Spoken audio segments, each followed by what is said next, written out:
Hi అందరికీ. గోధుమ పిండితో ఈజీగా సింపుల్గా బ్రేక్ఫాస్ట్లో కానీ ఈవినింగ్ స్నాక్స్లో కానీ పిల్లలకి లంచ్ బాక్స్లో కానీ ఇలా చేసి పెట్టండి.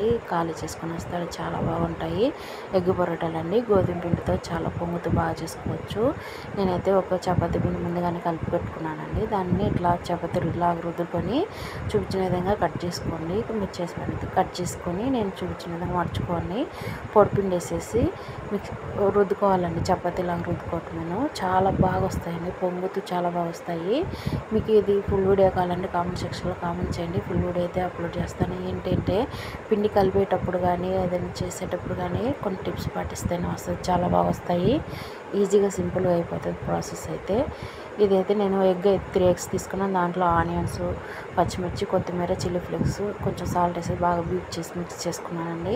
దాన్ని వేడివేడి పెనం మీద చపాతీని అయితే 2 వైపులా బాగా కాల్చుకోవాలా. చపాతీ కాలుస్తుంటేనే బాగా పొంగుతుందండి పరోటా.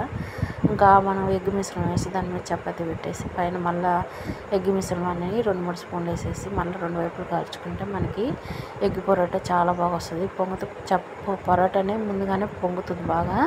మనం ఇంకా ఎగ్ వేయంగానే ఇంకా బాగా పొంగుతుందండి. చాలా బాగా వస్తాయి. టేస్ట్ అయితే చాలా బాగుంటుంది. పిల్లలు అయితే 1-3 తింటారు. చాలా బాగా వస్తాయి. పెద్దవాళ్ళకైనా చాలా ఇష్టంగా ఉంటుంది అనమాట. ఎట్లా చేసావని అడుగుతారు. అంత బాగుంటాయి. సాఫ్ట్గా చాలా టేస్ట్ అయితే వస్తుంది. దీన్ని సాస్లో కానీ అలాగే తిన్నా చాలా బాగుంటుంది అనమాట. ఈ వీడియో నచ్చితే లైక్ చేయండి, కామెంట్ చేయండి. మరిన్ని వీడియోస్ కోసం మన ఛానల్ అయితే సబ్స్క్రైబ్ చేసుకోండి. ఇలాగే మరిన్ని వీడియోస్ అయితే వస్తుంటాయి. మన ఛానల్లో సింపుల్గా ఈజీ రెసిపీస్ అయితే ఉన్నాయి. చెక్ చేయండి ఒకసారి ఛానల్లోకి వెళ్ళి. Thank you for watching friends. Thank you. Bye bye.